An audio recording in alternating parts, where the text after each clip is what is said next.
time now to our special conversation, Market Masters. Today we have with us the Citi India top team. Surendra Goyal, Head of India Research, Samiran Chakraborty, Chief Economist-India, and Kunal Shah, Director, India Bank's Financials. Gentlemen, great to have all of you with us. Thank you so much for joining in. I could start with the banks question because that's become the hottest topic in the last, 48 hours. But we'll come to that. We'll come to banks in just a bit. Surendra, let's open with you because looking at some of your latest notes, it's quite evident that you folks have turned a little positive on the market and you're finding valuations also more palatable. So let's start there.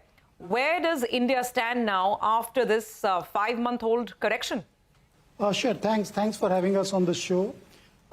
Yes, we have turned more positive on India. Around a couple of weeks back, we turned overweight on India in our within our EM strategy framework. And there are a bunch of reasons driving that view. Firstly, growth did slow down, but we believe it's a cyclical slowdown and we should see improvement going forward. We have already seen certain actions by the RBI, government, etc., which gives us more confidence on the growth outlook improvement going forward. Of course, these things do take some time to reflect. So it will take time, but the outlook seems to be improving. From a EM perspective, what we noted in our US marketing trip as well, and even our regional data seems to support it, is that EM funds in general are underweight on India. And our regional team does this analysis on a monthly basis. And EM funds that we track within that study, they are around 150 basis points underweight on India, right? And if you look at the last 20 odd years, India has mostly been an overweight. And even if it has gone to underweight, it has been very briefly a few times. So that setup also is more favorable. On valuations, we have seen the market pulling back, like it had gone to highs of Nifty 22, 23 times earnings at the peak. Now it's kind of come down to 18.5, 19 times. So that looks a lot better as well from a valuation standpoint. And then finally, from a flow perspective, we have seen a fair amount of outflows since October. But the outflows on FII side seem to be slowing down. And so far, the domestic flows have been pretty resilient. So when you kind of put everything together, there has been a valuation correction. We believe growth should see pick up as we go forward. And the setup from a positioning perspective is also favorable. So that's the reason why we are increasingly, we have turned more positive on the market. And we recently changed our stance to overweight within our EM strategy. So Surendra, just to continue that point, you're overweight India. So if someone has to buy Indian stocks or give us the way you would construct your portfolio, what are the sectors that you like and which ones would you avoid now? Yeah, sure. So what, like in terms of sectoral overweights and underweights, where we are overweight today, firstly is financial services, where we think that things are kind of gradually starting to improve. And again, it's a modest improvement, but it's not getting worse. And valuations in the context of the market or in the context of history are quite attractive. And again, we are more positive on the larger names in that space. That's the first pocket. Secondly, there are a couple of sectors where there is good earnings visibility, be it the telecom players or the domestic healthcare space. So those are, again, another space or other spaces that we like. And then we have cement, where we turned positive a couple of months back or maybe 3 months back. So there, again, our view was that things should improve, should pick up from here. And last year was a weak year. So stocks had corrected. So yeah, those are some of the sectors. And then beyond that, there are some specific themes also that we like. Like, for example, travel is one space where we think the domestic travel market is quite strong. And there are plays on that which should continue to do well going forward. Overall, like IT services and consumption in general, beyond a few pockets, those are the two sectors where we still have a relatively more cautious view. So that's how we are positioned right now. Well, Surendra, let's push a couple of those points a little ahead then. You're broadly focused on the domestic themes. Cement, as you said, the healthcare space as well as what you're looking at. Let's, focus on a couple of things that you said. One is the rotation trade, the money moving to China. And China has done a relative outperformance in the last 6 to around 8 months. Bulk of that rotation trade, is it done?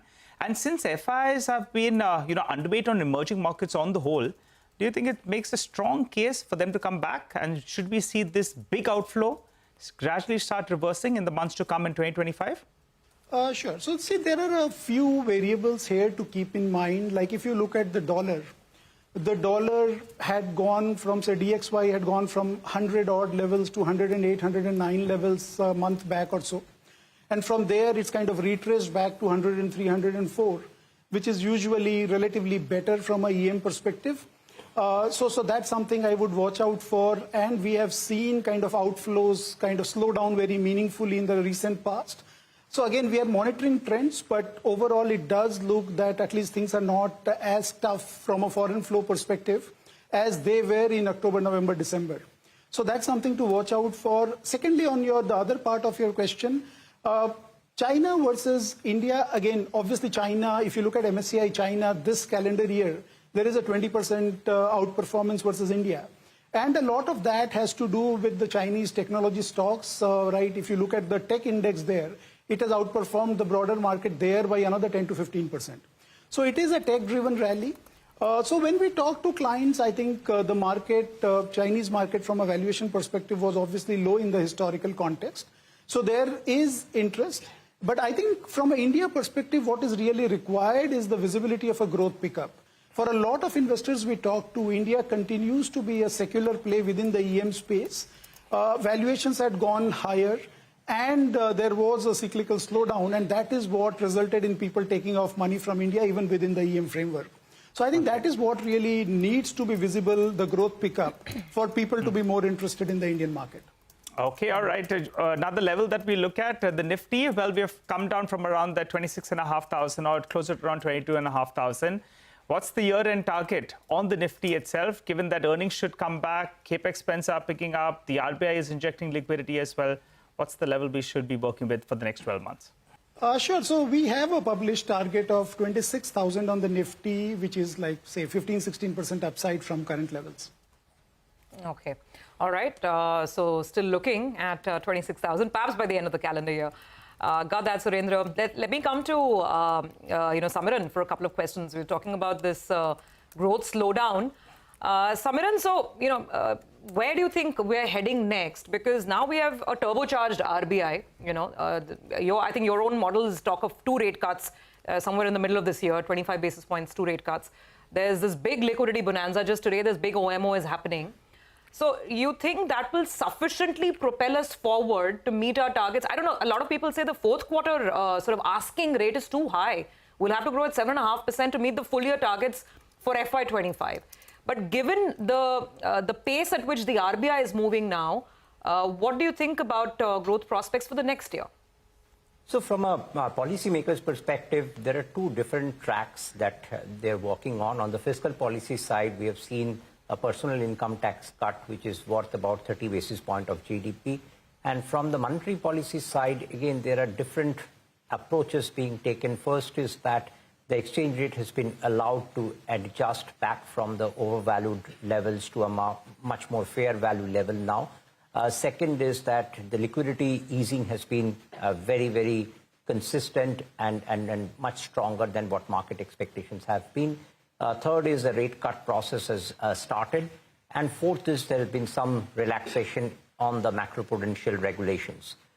Now, this package in itself could be worth about 30 odd basis point of GDP, just from the perspective that 50, 75 basis point of rate cut should bring down the borrower's borrowing cost by that much amount. So 30 basis point of GDP from the fiscal side and 30 basis point of GDP from the monetary policy side could be the immediate boost to the household's purchasing power, so to say.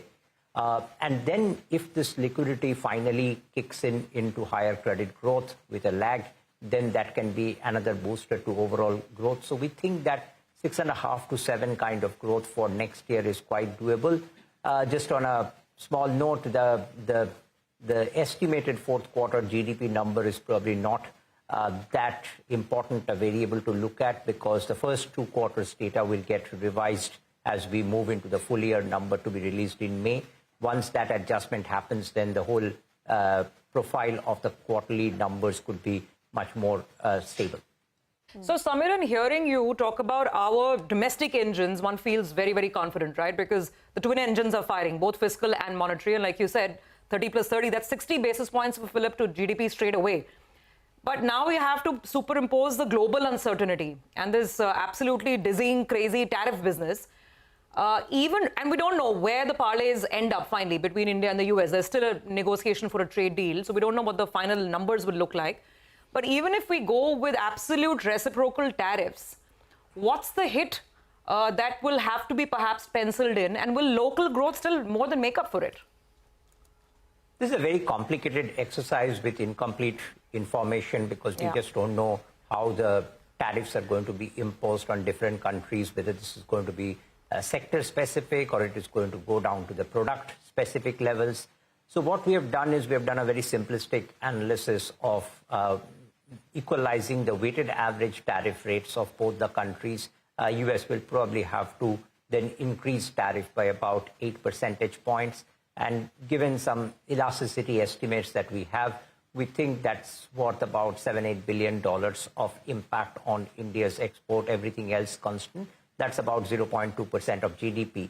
However, we are very much conscious that this will not be as simple as it looks like. This game could be played from India's perspective by cutting down import duties also on some of the items. There could be, in fact, we think that beyond the tariffs, what is more important is that if India starts purchasing more of US energy and defense, that's a better way to reduce the trade surplus that India has with US. So it's too early to get into a very precise assessment of what the direct impact is going to be. But what we are also worried about is the indirect impact, because this uncertainty, the longer it lasts, it will affect private investment, it will affect markets, it will affect, through a negative wealth effect, the consumer behavior as well. But Samiran, just to complete this point, in your projection of, I think, 6.6%, right? For FY26, you're at 6.6% GDP growth. What impact, if any, of this tariff issue have you factored in to get to that number of 6.6 for next year?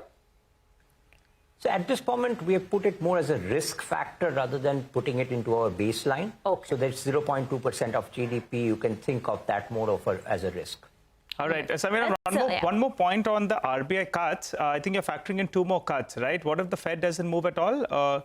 You'll have considered that as well in your model. 2 rate cuts is what we're going to get, irrespective of what happens? So in fact, we have used a very operative phrase that at least 50 basis point of rate cuts. Our Citi House view on Fed rate cut is 5 rate cuts this year. So we have taken that into consideration as well. However, I must say that at this moment, the RBI, the way they're positioning itself on the growth and inflation dynamics, it looks like there is scope for rate cuts in India, regardless of what happens in US. India's capital flows are less interest rate sensitive than growth sensitive.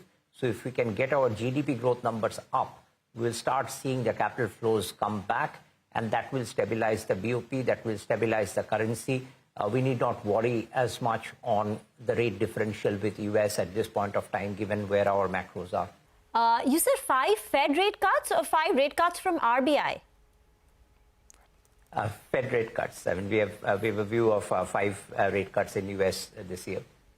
Oh, this year. Okay, got that. That'll be quite the bazooka for the markets. But Kunal Shah, Director, India Banks Financial at Citi, has also been patiently listening in. Kunal, it's all happening in the banks and it's all happening with Innocent Bank. We know your preferred financials include HDFC Bank and ICICI Bank and a Kotak Mahindra Bank and not an Innocent Bank. But give us your thoughts on what's transpired in Innocent Bank over the last 24 hours, what your conversation with investors are, what are they doing with Innocent Bank? Have they just thrown in the towel now?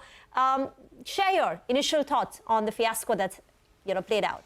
Yeah, so in terms of the filing, we have seen that there has been discrepancy to the extent of 2.35% of the net worth.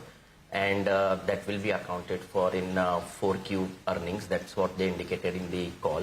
So people are looking forward to how the earnings are going to pan out over next 1 or 2 quarters. And the other aspect is in terms of the succession plan. So now post Mr. Katpalya, who takes up, who's coming over, I think that's going to be the key monitorable as we move forward over next couple of quarters.